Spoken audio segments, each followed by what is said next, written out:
परंतु सृष्टि का आरंभ लगभग 2 अरब वर्ष पूर्व हुआ। एक ईश्वर, एक ही वेद ज्ञान के चलते सब सुखमय वैभवशाली जीवन का आनंद लेते थे। न भेदभाव, न ऊंच नीच, वैभवशाली था आर्यवर्त। परंतु दुर्भाग्य, महाभारत काल आते आते वेद ज्ञान की अनदेखी और गलत अर्थों के कारण राज सत्ताओं की चाल और चिंतन बदलता चला गया। दयानंद कहते हैं, जब आपस में भाई भाई लड़ते हैं तो तीसरा विदेशी आकर पंच बन बैठता है। यही हुआ भी। विश्व गुरु रहा आर्यवर्त यह भी पहचानने में सक्षम न रहा कि हम पर कोई और शासन कर रहा है। विशाल वैभव का यह देश विदेशी आक्रांता, अंग्रेजी सत्ता, कुरीतियों और अंधविश्वासों के बोझ तले अंधियारे काल में गहरी नींद में सो चुका था। इसी अंधियारे काल में 12 फरवरी 1824 में मूल नक्षत्र में मूल सत्य की स्थापना के लिए हजारों रश्मियों की चकाचौंध और ध्वनियों की टंकार के साथ गुजरात के टंकारा में मूल शंकर ने जन्म लिया। शिवरात्रि पर बोध होने पर 19 वर्ष की आयु में गृह त्याग कर सच्चे शिव की खोज में दयानंद नाम से प्रसिद्ध हुए। गुरु बिरजानंद जी से शिक्षा पा वे सारे देश में घूमे। देश, धर्म, संस्कृति, सभ्यता, इतिहास और भूगोल को गहराई से जाना, समस्याओं के मूल को समझा और परिवर्तन युद्ध के मैदान में अकेले कूद पड़े। आदित्य ब्रह्मचारी की गर्जना ने सदियों से सोए भारत को झकझोर कर खड़ा कर दिया। सन 57 के संघर्ष में एक ओर बादशाह बनाने का लक्ष्य था तो दूसरी ओर लंदन की महारानी हमें माता पिता के समान पालन पोषण करने का बहलावा दे रही थी। 2 ही रास्ते थे, परंतु दयानंद की इस हुंकार ने देश की चिंतन धारा ही बदल दी। कोई कितना ही करे, किंतु जो स्वदेशी राज्य होता है वह ही सर्वोपरि, वह उत्तम होता है। इतिहास के हस्ताक्षर हैं कि इस युग में स्वदेशी और स्वराज्य शब्द का जन्म इसी वाक्य से हुआ। न होगा बादशाह, न होगी अंग्रेज महारानी, हमारी होगी अपनी सत्ता, अपना राजा, अपनी रानी।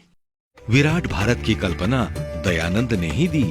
वेद के गलत अर्थों को प्रचारित करके अपने ग्रंथों को महानतम बता के मूल संस्कृति समाप्ति का षड्यंत्र था। तब दयानंद की ये सिंह गर्जना थी, वेद ही ईश्वरीय ज्ञान है, वेदों की ओर लौटो। वेद के सही अर्थ भी लौटे और भूले बिसरे लोग भी। इस युग में तुम्हारी क्रांतिकारी सोच ने ही तो आत्मनिर्भर भारत के लिए पहली गौशाला दी, पहला अनाथालय दिया, पहला महिला गुरुकुल और महिला छात्रावास दिया, पहला स्वदेशी बैंक, पहली पुनर्वास कॉलोनी दी, आयुर्वेदिक फार्मेसी दी, डीएवी कॉलेज दिया, गुरुकुल परंपरा को जागृत किया, हिंदी का उपहार दिया, नमस्ते शब्द से पहचान दी।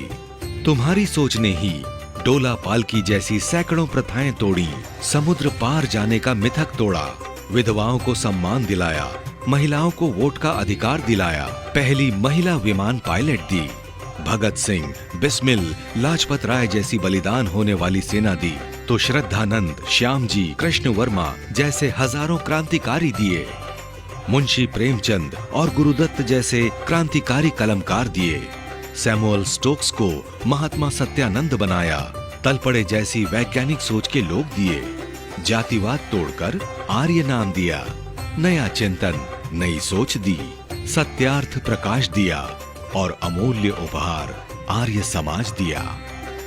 ऋषि दयानंद, हम तेरे नतमस्तक हैं, पर हमारी जिम्मेदारी समाप्त नहीं हुई। रोती बिलखती भारत छोड़कर जाने वाली शक्तियां अब भी छुपे रास्तों से प्रहार के रास्ते खोज रही है। प्रहारों को हमें पहचानना होगा। दयानंद ने अंधकार से निकालकर हमारा आज दिया है, अगली पीढ़ी को हमें बेहतर कल देना है। आंकड़ों से हमें समझना भी है, संभलना भी है। मजबूत परिवार, मजबूत भारत, रिश्ते बचाइए, ऊंच नीच को मिटाकर गले लगाइए। प्राकृतिक कृषि से बनेंगे किसान राजाओं के राजा। नशा मुक्त युवा ही है भारत का भविष्य। नशा भगाइए, यौवन बचाइए। आओ दयानंद के चिंतन दर्शन और चुनौतियों का सामना करने के संकल्प को दोहराएं। घर घर खेत खलिहान तक जाएं। यह राष्ट्र विश्व को राह दिखा पाए, आज यही संकल्प है। हम विश्वास व्यक्त करते हैं कि आर्य समाज गत 1.5 शताब्दी की भांति ही राष्ट्र निर्माण के कार्यों में पूर्ण संकल्पित एवं समर्पित भाव से कार्य करता रहेगा। भारत को विश्व गुरु बनाने के भागीरथ प्रयासों में आर्य समाज मजबूत भूमिका का निर्वाह करने के लिए कृत संकल्पित है। आज आर्य समाज की विश्व के 5 महाद्वीपों में विस्तारित 10,000 से अधिक इकाइयां सेवा, शिक्षा, संस्कार और अन्य मानव उपयोगी कार्यकलापों में पूर्ण रूप से संलग्न है और महर्षि दयानंद के दिखाए मार्ग पर चलकर कृणवंतो विश्वमार्यम के लक्ष्य की ओर आगे बढ़ रही हैं। हे महर्षि, हे दयानंद, 200वीं जयंती पर नतमस्तक हैं हम सब।